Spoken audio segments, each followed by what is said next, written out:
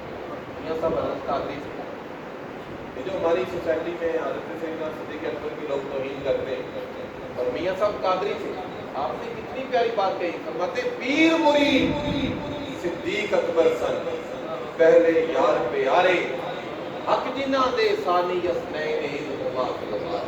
نعرہ تکبیر، نعرہ رسالت، نعرہ حیدری، نعرہ غوثیہ، کون صدیق اکبر؟ حیدری، کون سیدنا صدیق اکبر؟ مجدد صاحب فرماتے ہیں لو وزن ایمان ابی بکر، حدیث کے لفظ لو وزن ایمان ابی بکر بے ایمان اہل الارض لرجح علیہ، ساری دنیا کے مومنین کا ایمان ترازو کے ایک پلڑا میں رکھا جائے، ابو بکر کے ایمان کو ترازو کے دوسرے پلڑا میں رکھا جائے، ابو بکر کا ایمان سارے مومنین سے باری ہوتا ہے. کون سیدنا صدیق اکبر جن کی قولاً فعلاً تقریراً سرکار نے امامت کو موقت کیا. انہوں نے قبر کی بات سنی، قبر کی بات سنی تو کہتے ہیں، اس کے ساتھ بیٹھتے ہیں، کہتے ہیں یا لیتنی لم اخلق، کاش میں پیدا ہی نہ ہوتا. یہ وہ لوگ ہیں جنہیں حضور نے کہا ابو بکر فی الجنہ، عمر فی الجنہ، عثمان فی الجنہ، علی فی الجنہ. سرکار نے جنت کی بشارتیں دی، لیکن قبر کے امتحان کی بات سن کرتے ہیں یا لیتنی لم اخلق، کاش میں پیدا نہ ہوتا. بلکہ مجلس برخاست ہوئی تو ایک راستے سے گزر رہے تھے، فرا عصفورا وقال یا عصفور طوبی لک، آپ نے درخت پر چڑیا کو دیکھا اور کہا تجھے مبارک ہو، کھا بھی رہی ہے پی بھی رہی ہے، تیرا امتحان نہیں ہوگا.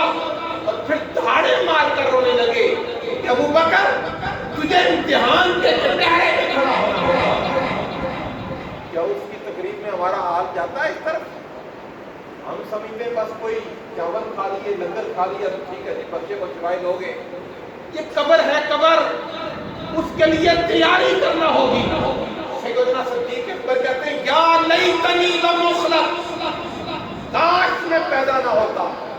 دوسرے خلیفہ راشد ہیں سیدنا عمر بن الخطاب. کون عمر؟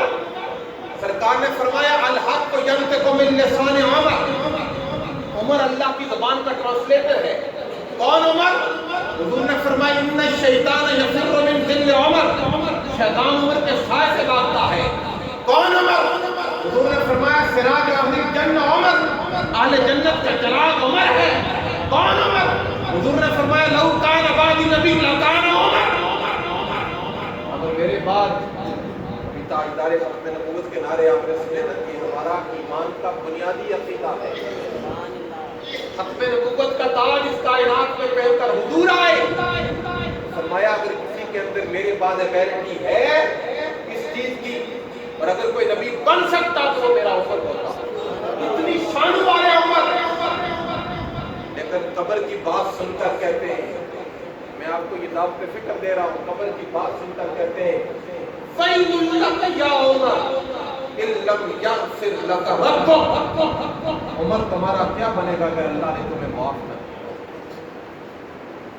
یعنی قبر کے حوالہ سے اس قدر لرزاں اور ترساں ہے. تیسرے خلیفہ راشد سیدنا عثمان بن عفان رسول اللہ تقیہ کے ساتھ ٹیک لگا کر بیٹھے ہوئے، حضرت صدیق اکبر آئے، حضور اسی طرح بیٹھے رہے تو حضور کی مبارک پنڈلی ذرا تھوڑی سی برہنہ تھی. آپ بیٹھے رہے، حضرت عمر آئے بیٹھے رہے، حضرت عثمان آئے تو آپ نے پنڈلی کو ڈھانپ دیا. سیدہ عائشہ کہتی ہیں یا رسول اللہ میرے والد آئے، آپ اسی طرح بیٹھے رہے، عمر آئے اسی طرح بیٹھے رہے، عثمان آئے تو آپ نے پنڈلی کو ڈھانپ لیا، ماجرا کیا ہے؟ فرمایا اس سے حیا نہ کرو جس سے آسمان کے فرشتے بھی حیا کرتے ہیں. قبر کی بات سن کر کہتے ہیں حق البقاء علی سیدی فعینی ابکی ولا تخنی، میری آنکھوں رویا کرو، برسا کرو، قبر کے لیے آنسو بہایا کرو، اس لیے کہ جو آنسو میری آنکھ کی دہلیز عبور کر کے میرے رخسار پر جگمگائے گا، وہ آنسو قبر میں میری بخشش کا حوالہ بن جائے گا۔ جو تھے خلیفہ راشد ہیں جناب علی المرتضی، تاجدار حلقہ، مرتضی مشکل کشا داماد محمد مصطفیٰ صلی اللہ علیہ وسلم، آپ قبر کی بات سنتے ہیں تو رات بھر آپ پریشان رہے۔ کسی نے کہا آپ کاہے کے لیے پریشان ہیں؟ کہتے من قلت الزاد وبعد السفر وبخشت الطریق، آگے قبر کا امتحان بڑا مشکل ہے، میرے پاس اعمال کی پونجی تھوڑی ہے۔ سیدہ عائشہ صدیقہ رضی اللہ تعالی عنہا، اگر خواتین میری بات سن رہی ہیں، یہ وہ شخصیت تھی سیدہ عائشہ، کیونکہ سید علماء کرام بیٹھے ہیں، اس دور میں ضرورت ہے سیدہ صدیق اکبر کی شان بہت زیادہ بیان کرنے کی، سیدہ عائشہ کی شان بہت زیادہ بیان کرنے کی، سرکار کے خاندان کی شان بھی بہت زیادہ بیان کرنے کی، لیکن بعض لوگ سرکار کے خاندان کا ذکر کر کے سیدہ عائشہ پر تبرہ کرتے ہیں، سیدنا صدیق اکبر کی تنقیص کرتے ہیں۔ اہل سنت وہ عظیم مسلک ہے جس میں محبت اہل رسول کا بھی درس ہے، محبت اصحاب رسول کا بھی درس ہے۔ سیدہ عائشہ صدیقہ رضی اللہ تعالی عنہا، آپ قبر کی بات سنتی ہیں تو کہتی ہیں یا لیتنی لو کنت برکۃ من ہذہ الشجرہ، اے کاش میں درخت کا خشک پتا ہوتی اور مجھے امتحان کے کٹہرے میں کھڑا نہ ہونا پڑتا، بلکہ حضور کی بارگاہ میں عرض کرتی ہیں یا رسول اللہ، جب سے میں نے آپ کی تقریر سنی ہے کہ قبر بندے کو دباتی ہے اس طور پر کہ دائیں طرف کی پسلیاں بائیں طرف کی پسلیاں دائیں طرف چلی جاتی ہیں، تب سے میری رات کی نیند چلی گئی۔ حضور نے فرمایا عائشہ، قبر ہر ایک کو اس طرح نہیں دبائے گی، جو نیکیوں کے جھرمٹ میں میری امت کا ولی جب قبر میں جائے گا، قبر اس کو اس طرح پیار سے دبائے گی جس طرح ماں پیار سے بچے کا سر دباتی ہے۔ بندہ جب قبر میں جاتا ہے تو حدیث پاک کے لفظ ہیں، جو ایمان لے کر جاتا ہے ولی وہ ہوتا ہے جس کا عقیدہ ٹھیک ہو، عمل ٹھیک ہو۔ جو ایمان لے کر قبر میں جاتا ہے اس کا پروٹوکول کیا ہوگا؟ یہ حدیث مختلف طرق سے ہے، لیکن میں اس کے چند لفظ آپ کے سامنے رکھنا چاہتا ہوں۔ حضور نے فرمایا جو بندہ مؤمن ہوگا، اما المؤمن کانت الصلاۃ عند راسہ، مومن کے سامنے نماز رکھی جائے گی۔ جو اللہ کا ولی ہوگا اس کا پروٹوکول قبر میں دیکھیے، اس کے سرہانے نماز آ جائے گی، دائیں طرف زکوٰۃ آ جائے گی، بائیں طرف روزے آ جائیں گے، قدموں کی طرف نیکیاں آ جائیں گی۔ منکر نکیر کہیں گے ہم نے تم سے ایک ہی سوال کرنا ہے، پہلے دو سوال نہیں کریں گے۔ کیوں؟ کہ نماز نیکیاں آ گئی، وہ اس چیز کا پتہ دے رہی ہے کہ تو نماز بھی پڑھتا تھا، تیرا اللہ پر یقین تھا، اسلام پر یقین تھا، تو یہ کام کرتا تھا۔ ہم ایک سوال کریں گے، ما كنت تقول فی حق هذا الرجل محمد، اس ہستی کے لیے تمہارا کیا عقیدہ تھا؟ تو بندہ مومن مچل جائے گا۔ یہ وہ ہستی ہے جس کے دیدار کے لیے آج کی شام کا ہم انتظار کرتے رہے۔ منکر نکیر کہیں گے نم بارک اللہ فی، مر جائے گا، سو جا، اب قیامت تک اللہ تعالیٰ تیری قبر میں برکتیں ہوتا ہے۔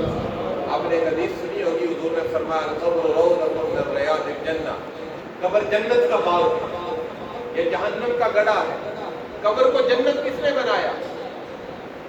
اور ان پڑھ سے ان پڑھ آدمی ہوگا، آستانے پر جائے گا، پہلے وضو کرے گا، جوتے اتارے گا، باوضو ہوگا، پھر جا کر شرکت کرے گا، مدار پر حاضری دے گا۔ کیوں؟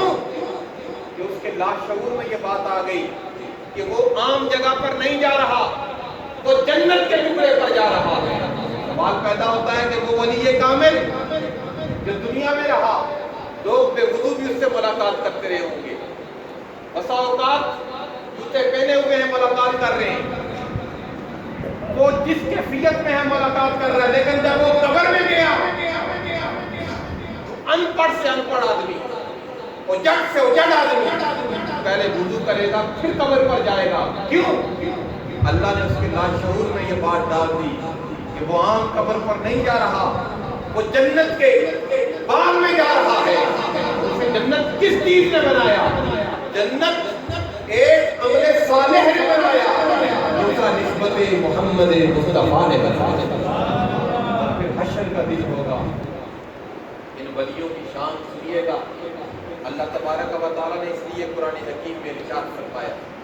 یہ سارا مضمون میں نے قرآن سے بیان کیا، کچھ تربیت کی باتیں تھیں اور کچھ ولیوں کی شان کے حوالہ سے. اللہ پاک نے اس لیے فرمایا کہ میرے ولیوں کے پاس جایا کرو. سورہ کہف سورۃ نمبر 18 آیت نمبر 28. حکم اپنے حبیب کو ہے لیکن حضور کی نسبت سے حکم امت کو ہے. وَاصْبِرْ نَفْسَكَ مَعَ الَّذِينَ يَدْعُونَ رَبَّهُمْ بِالْغَدَاةِ وَالْعَشِيِّ يُرِيدُونَ وَجْهَهُ وَلَا تَعْدُ عَيْنَاكَ عَنْهُمْ تُرِيدُ زِينَةَ الْحَيَاةِ الدُّنْيَا. اللہ پاک نے فرمایا میرے ولیوں کے پاس جایا کرو، ان کے پاس بیٹھا کرو. پہچان کیا ہے ولی کی؟ پہچان کیا ہے؟ کوئی خاص لباس ہے؟ کوئی اس نے جس طرح ہمارے ہاں جاہل بلندوں نے کوٹیاں پہنی ہوتی ہیں اور سب جوڑے پہنے ہوتے ہیں، کیا یہ علامت ہے ولی کی؟ نہیں.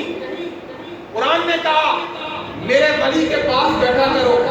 اس کی پہچان مولا کیا ہے؟ فرمایا یریدون وجہہ،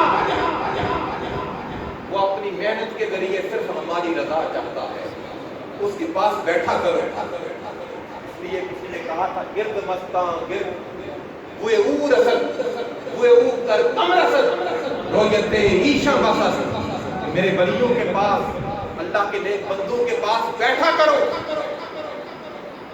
تمہیں اللہ کی معرفت کا نور نصیب ہوگا، اللہ کی معرفت کی خوشبو آئے گی. اور اگر خوشبو نہ آئی، ان کا چہرہ دیکھو گے تمہارے لبوں پر خدا کا ذکر جاری ہو جائے گا. اور حضور نے خود فرمایا، عبداللہ بن عباس حدیث کے راوی ہیں، سرکار سے پوچھا گیا یا رسول اللہ کس کی مجلس میں جائیں، کس کی صحبت اختیار کریں؟ تو معاشرے میں آرٹیفیشیلٹی بہت زیادہ ہے، معاشرے میں تصنع اور بناوٹ بہت زیادہ ہے، ان پڑھ پیر بہت زیادہ ہے. میں اچھے لوگوں کی بات نہیں کر رہا، میں خود صاحب نسبت ہوں. میں 16 سال سے ایک بڑے آستانے پر جمعہ پڑھا رہا ہوں، میں صاحب نسبت ہوں.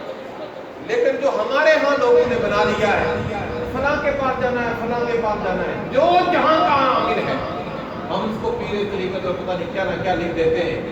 سرکار سے پوچھا گیا یا رسول اللہ کس کے پاس جایا کرے؟ ایو جلسائنا خیر، کس کے پاس جایا کرے؟ حضور نے فرمایا زیادہ فی علمکم منطقہ، اس کی صحبت اختیار کیا کرے جس کے پاس بیٹھنے سے تمہارے علم میں اضافہ ہوگا. اور دوسرا اس کے پاس بیٹھا کرے جس کا چہرہ دیکھ کر تمہارے لبوں پر خدا کا ذکر جاری کر. اللہ نے اپنے ولیوں کے لیے قرآن میں فرمایا، سورہ مریم سورۃ نمبر 19 آیت نمبر 96، ان الذین آمنوا وعملوا الصالحات سیجعل لهم الرحمن ودا. ولی کی پہچان بتا دی کہ اس کا عقیدہ ٹھیک ہونا چاہیے، اس کا عمل اچھا ہونا چاہیے. عقیدہ اور عمل جس کا اچھا ہوگا، اللہ فرماتا ہے ہم اس کی محبت کا چاند لوگوں کے دلوں میں اتارتے ہیں. یہ جو بات لوگ کرتے ہیں بڑے بناوٹی سے طریقے میں، کھڑی سے کیونکہ کافی سارے لوگوں کو جانتا ہوں، آج خود اپنے نام کے ساتھ بڑے بڑے القابات لکھ دیتے ہیں. یہ قرآن کی نفی ہے. قرآن نے کہا جو میرا بندہ ہے اسے مصنوعی طریقہ اختیار کرنے کی ضرورت نہیں ہے، ہم اس کی محبت کا نور لوگوں کے دلوں میں اتارتے ہیں. غوث اعظم 1000 سال پرانے بزرگ ہیں، دادا صاحب 1000 سال پرانے بزرگ ہیں، لیکن آج بھی جب نام آتا ہے تو آنکھیں حیا سے جھک نہیں جاتی. یہ اللہ کا منصوبہ ہے کہ اللہ تعالیٰ اپنے ولیوں کی محبت لوگوں کے دلوں میں اتارتا ہے. پھر قرآن حکیم کا مطالعہ کریں. اللہ پاک نے فرمایا سورہ رات سورۃ نمبر 13 آیت نمبر 39، یمحو اللہ ما یشاء ویثبت وَعِندَهُ أُمُّ الْكِتَابِ، اللہ تعالیٰ چاہے تو لکھ دیتا ہے، چاہے تو مٹا دیتا ہے، کیونکہ تقدیر کا وہ مالک ہے۔ اس پر ابن تیمیہ کی ایک بحث ہے۔ ابن تیمیہ ایک پولیٹیکل عالم گزرا ہے اور اہل حدیث وقت فکر کا بڑا عالم گزرا ہے، اس کی ایک بحث ہے، یمحو اللہ ما یشاء ویثبت وعندہ ام الکتاب۔ وہ کہتا ہے کہ اس زمین کے اوپر اللہ تعالیٰ چاہے تو لکھ دیتا ہے، چاہے تو مٹا دیتا ہے۔ لکھ دیتا ہے کا مطلب یہ ہے کہ پہلے نہیں لکھا ہوا تھا، مٹا دیتا کا معنی یہ ہے کہ پہلے لکھا ہوا تھا۔ وہ کہتا ہے کہ عجب تماشا ہے، رب لکھتا بھی ہے مٹاتا بھی ہے، آخر لکھتا کیوں ہے اور مٹاتا کیوں ہے؟ وہ کہتا ہے کہ کچھ بندگان خدا اور مردان حق ایسے بھی ہیں، یجادل الحق بالحق الحق مع الحق بالحق۔ کچھ اللہ کے ولی زمین پر ایسے بھی ہیں جو رہتے زمین پر ہیں پر نگاہ ان کی عرش بری پر ہوتی ہے، جو رہتے زمین پر ہیں لیکن لوح محفوظ کی ساری کتاب ان کے سامنے آشکار ہوتی ہے۔ جب وہ دیکھتے ہیں نا کہ کسی مرید کے لیے سعادت نہیں لکھی ہوئی، کساوت لکھی ہوئی ہے، کسی مرید کے لیے اچھا نہیں لکھا ہوا، وہ اللہ کے حضور ہاتھ اٹھاتے ہیں، رب ذوالجلال ان کے لبوں کی وجہ سے تقدیر مبرم کو بدل دیتا ہے۔ عظیم گرامی، پھر یہ اللہ کے جو مقبول بندے ہیں اولیاء کرام، سورہ مریم میں آتا ہے، سورۃ نمبر 19 آیت نمبر 63، تلک الجنۃ التی نورث من عبادنا من کان تقیا۔ جو میرے ولی ہیں ہم جنت کی ساری کنجیاں ان کے ہاتھ میں تھما دیں۔ لوگ کہتے ہیں کہ ولی کیا دے سکتے، یہ تو قرآن ہے نا، اس پر تو کوئی اعتراض نہیں ہے۔ میں نے آیت نمبر بھی بتا دی، جا کر ترجمہ پڑھ لیجئے گا۔ جو میرے ولی ہیں ہم جنت کا وارث ان کو بنائیں گے، اور ان کی شان کیا ہوگی؟ سورہ حدید سورۃ نمبر 57 آیت نمبر 12 اور 13، سورہ تحریم سورۃ نمبر 66 آیت نمبر 8، ایک ہی مضمون ہے، یسعی نورہم بین ایدیہم و بایمانہم۔ ان کے ادھر بھی نور ہوگا، ادھر بھی نور ہوگا، آگے بھی نور ہوگا، پیچھے بھی نور ہوگا، اور کیفیت کیا ہوگی؟ پھر نصیر الدین نصیر کہتے ہیں نور آنکھوں میں تو چہروں پہ اجالے ہوں گے، مصطفیٰ والوں کے انداز نرالے ہوں گے۔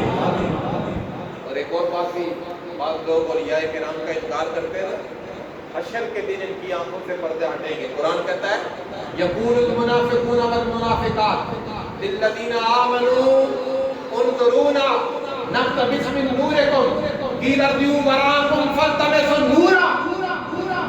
یہ جو منافق ہے نا، منافق ظاہر کا کلمہ پڑھتے ہیں اور ولیوں کی شان میں کمی کرتے ہیں، منافق اور منافقات کہیں گے کنہیں؟ للذین آمنوا، ان ولیوں کو کہیں گے۔ حضرت خواجہ دیوان ولی سرکار کو کہیں گے، حضرت دمڑی والی سرکار کو کہیں گے، تاجدار موہری کو کہیں گے، حضور داتا صاحب کو کہیں گے، حضور میاں صاحب کو کہیں گے۔ کون کہیں گے؟ قرآن کہتا ہے منافق کہیں گے۔ کیا کہیں گے؟ انظرونا، ہمیں دیکھو، نقتبس من نورکم، ہم تم سے نور لینا چاہتے ہیں۔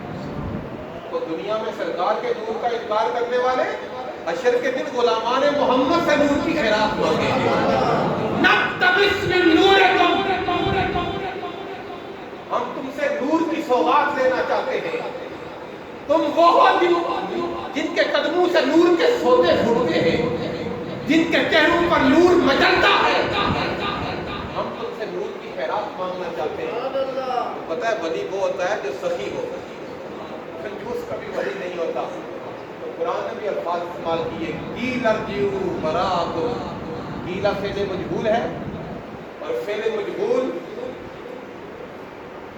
لنگوسٹک سائنس میں اور گرامیٹیکلی اگر اس کا مطالعہ کریں، فعل مجہول سے کہتے ہیں جس کا فاعل معلوم نہ ہو۔ مثلا کہا جائے شورب ماء، پانی پیا گیا، پینے والا کون ہے یہ معلوم نہیں ہے۔ کہا جائے فتح باب، دروازہ کھولا گیا، تو کون کھولنے والا ہے یہ معلوم نہیں ہے۔ تو فعل مجہول سے کہتے ہیں جس کا فاعل معلوم نہ ہو. قیل کہا جائے گا. کون کہنے والا ہے؟ یہ ولی نہیں کہیں گے، کیونکہ ولی ہوتے ہی سخی ہے، ولی ہوتے ہی بیان کرنے والے ہیں، ولی ہوتے ہی محبت کرنے والے ہیں. ولیوں کی طرف سے فرشتے کہیں گے کہ دنیا میں تو تم دودھ مانگتے نہیں تھے، آج مانگنے کے لیے آ گئے. اس لیے آج فرماتے ہیں آج لے ان کی پناہ، آج مدد مانگے ان سے، پھر نہ مانیں گے قیامت میں اگر مانگے. اولیاء کرام کی شان ہوگی. صحیح بخاری میں ہے باب اخراج الموحدین من النار. ابو سعید خدری روایت کرتے ہیں اور یہ حدیث 4 مقامات پر آئی ہے صحیح بخاری میں، پھر ابن ماجہ میں، پھر صحیح مسلم میں. حدیث پاک بڑی توجہ سے سنیے گا. اللہ اپنے ولیوں کو کہے گا جاؤ جنت میں چلے جاؤ. یہ کہیں گے ربنا اخواننا كانوا يصلون معنا ويصومون معنا ويحجون معنا فأدخلتهم النار. بولا کچھ ہمارے مرید تھے، ہمارے پاس بیٹھا کرتے تھے، تو نے جہنم میں پھینک دیا. اللہ فرمائے گا اذهبوا فاخرجوا من عرفتم منهم. جاؤ جہنم کے کنارے چلے جاؤ، جس مرید کو پہچانتے ہو جہنم سے نکال کر سیدھا جنت میں داخل کر دو. نعرہ تکبیر، نعرہ رسالت، نعرہ حیدری، یا علی، حضرت خواجہ دیوان علی زندہ باد. اس لیے حضرت میاں صاحب فرماتے ہیں صحبت مجلس پیر میرے لیے بہتر نفل نماز. ایک سخن شریف نادا کرتا محرم رازو، اسے تھی کسے خضر لیاسو. شیر کلام سخن تھی محنو بخشش مرشد پاسو. جو کچھ مجھے ملا ہے مرشد کے در سے ملا ہے، اور یہ فیض حشر کے دن بھی جاری رہے گا. اللہ فرمائے گا جاؤ جہنم کے کنارے، جس کو پہچانتے ہو نکالو جہنم سے اور جنت میں داخل کرو. اور یاد آپ جہنم کے کنارے جائیں گے نا، جہنم کیا ہے؟ اس کے اوپر بھی آگ ہے، نیچے بھی آگ ہے، دائیں بھی آگ ہے، بائیں بھی آگ ہے، ہر طرف آگ ہی آگ ہے. اور آگ کا کام جلانا ہوتا ہے. آگ اتنی سمجھدار تو نہیں ہوتی کہ کوئی انسان دہتی ہوئی آگ میں چلا جائے تو اس کا ہاتھ بچ جائے، چہرہ بچ جائے اور باقی سارا جسم جل جائے. کہ اتنی سمجھدار آگ نہیں ہوتی. اور حدیث کے لفظ ہے فَمِنْهُمْ أَخَذَتْهُ النَّارُ إِلَىٰ سَاقَيْهِ. کچھ کی پنڈلیاں جل جائیں گی، کچھ کی رانیں جل جائیں گی، کچھ کے کندھے جل جائیں گے. لَا تَأْكُلُ النَّارُ صَبَرَهُمْ. چہرے سلامت رہیں گے. علامہ آئینی نے اس پر بات کی ہے. شارح بخاری علامہ بدر الدین آئینی نے بات کی ہے. انہوں نے کہا کہ آگ کا کام جلانا ہے. سوال پیدا ہوتا ہے کہ جس آگ نے قوم جلا دیے، جس نے ران کو جلا دیا، جس نے کندو کو جلا دیا، چہروں کو سلامت کیوں رکھا؟ اس کو انہوں نے بحث کرتے ہوئے لکھا ہے کہ ہاں ہر چند آگ کا کام جلانا ہے، لیکن چونکہ یہاں معاملہ محبت کا تھا، اعمال نہ ہونے کی وجہ سے مریدین جہنم میں چلے گئے، اور آنکھوں سے اپنے ولیوں کا وہ دیدار، اپنے اللہ کے ولیوں کا دیدار کرتے رہے. اس دیدار کی وجہ سے اور چہرے کی قوانیوں کی وجہ سے ان کا چہرہ سلامت رہے گا، تاکہ ولی جائیں اور ان کی سفارش کریں اور سیدھا جنت میں داخل کریں. محترم سامعین، پھر سوال پیدا ہوتا ہے کہ کس ولی کے پاس جایا کریں. میں آخری بات کیا کہ گفتگو ختم کرنا چاہتا ہوں. سیدنا غوث اعظم پیران پیر رضی اللہ تعالیٰ، آپ نے فرمایا کہ ہر بندے کے پاس کبھی نہیں جانا چاہیے. ولی کے اندر 12 خصوصیات ہونی چاہیے. ہر بندہ مرد ولی نہیں ہو سکتا، مرد حق ادا نہیں ہو سکتا، مرد کامل نہیں ہو سکتا، مرد درویش نہیں ہو سکتا، اللہ کا مقرب نہیں ہو سکتا. ہر بندہ یہ شان والا نہیں ہو سکتا. ولی کے اندر 12 خصوصیات ہوتی ہیں، 12 خصوصیات، تب وہ جا کر اللہ کا ولی بنتا ہے. کون کون سی خصوصیات؟ 2 شانیں اس میں رب کی ہونی چاہیے، 2 صفتیں اس میں حضور کی ہونی چاہیے. یہ سبق یاد کر لیں. 2 صفتیں اس میں سید صدیق اکبر کی ہونی چاہیے. 2 صفات اس میں سیدنا عمر بن الخطاب کی ہونی چاہیے. 2 صفتیں اس میں سیدنا عثمان بن عفان کی ہونی چاہیے. 2 صفتیں اس میں مولا علی المرتضیٰ کی ہونی چاہیے. کون کون سی خوبیاں؟ سب سے پہلی اللہ کی 2 شانیں. ولی وہ ہوتا ہے جو ستار و غفار کا حامل. ستار کا معنی ہوتا ہے عیبوں پر پردہ ڈالنے والا. غفار کا معنی ہوتا ہے معاف کرنے والا. ولی وہ ہوتا ہے جو مرید کے عیبوں پر پردہ ڈالے. اور مرید اگر غلطی کرے تو مرید کی غلطیوں کو معاف کرے. دوسرا 2 شانیں اس میں حضور کی ہونی چاہیے. ایک وہ رفیق ہونا چاہیے, دوسرا وہ شفیق ہونا چاہیے. اور تیسرا 2 شانیں اس میں سیدنا صدیق اکبر کی ہونی چاہیے. 2 شانیں سیدنا صدیق اکبر کی. وہ کون کون سی؟ ایک وہ صدیق ہو, دوسرا وہ مصدق ہو, سچا ہو اور سچوں کی تصدیق کرنے والا ہو. 2 صفتیں اس میں حضرت عمر بن الخطاب کی ہونی چاہیے. ایک وہ عامر بالمعروف ہو, دوسرا وہ ناہی عن المنکر ہو, نیکی کا حکم دینے والا ہو اور برائی سے منع کرنے والا ہو. 2 شانیں اس میں سیدنا عثمان غنی کی ہونی چاہیے. ایک وہ رات کا عابد ہو, دوسرا وہ دل کا سخی ہو. اور 2 شانیں اس میں مولا علی المرتضیٰ کی ہونی چاہیے. ایک وہ عالم ہو اور دوسرا وہ بہادر ہو. محترم سامعین, مادہ پرستی کا دور ہے. آؤ اپنی نسبتوں کو مضبوط کرو اور اہل اللہ کے ساتھ اپنا تعلق استوار کرو. اللہ کے جو ولی ہیں ان سے اپنا تعلق استوار کرو. ایمان کے ڈاکو ہر سو گھوم رہے ہیں. متاع ایمان کو بچانے کے لیے ان مزارات پر آؤ. علامہ نے کہا تھا دربار شہنشاہی سے حاصل کر مردان خدا کا آستانہ, اور میں تاج و تخت میں ہے, یہ لشکر و سپاہ میں ہے, جو بات مرد قلندر کی بارگاہ میں ہے. اقبال نے خواجہ نظام الدین اولیاء کی مزار کی زیارت کر کے کہا تھا تیری لاد کی زیارت زندگی دل کی مسیح و خدر سے اونچا ہے مقام تیرا. میری دعا ہے اللہ تعالیٰ اس آستانے کی بہاریں صبح قیامت تک جاری و ساری فرمائے. صدا بہار نہیں اس باتیں کدی خزاں نہ آوے, اوون خیر ہزارہ تائیں ہر بکھا پھل کھاوے. نسبت جو مجھے ہے تیرے کوچے کی زمین سے, میں دفن کہیں بھی ہوں اٹھوں گا وہیں سے. میں علامہ ریاض القیوم صاحب ان کے لیے دعا کرتا ہوں. نام بھی ان کا بڑا اجازت نظر ہے, یہ قائم بھی رہے اور ریاض باغ کو کہتے ہیں, اور یہ ہمیشہ باغ و بہار بن کر اس پوری سوسائٹی کی خدمت کرتے رہے. حش حش جتنا قدر نہ میرا, میرے صاحب نو سب بڑیائیاں, میں گلیاں دا روڑا روڑا لہر کرایا. خوبصورت انداز میں خیالات کا اظہار فرما رہے تھے حضرت علامہ مولانا مفتی محمد زبیر مشکلی صاحب خطیب اعظم دربار علی گڑھی شریف. ابھی ہمارے ایک سناخان کسی مجبوری کی وجہ سے کوئی داخلی سے ان کی ایک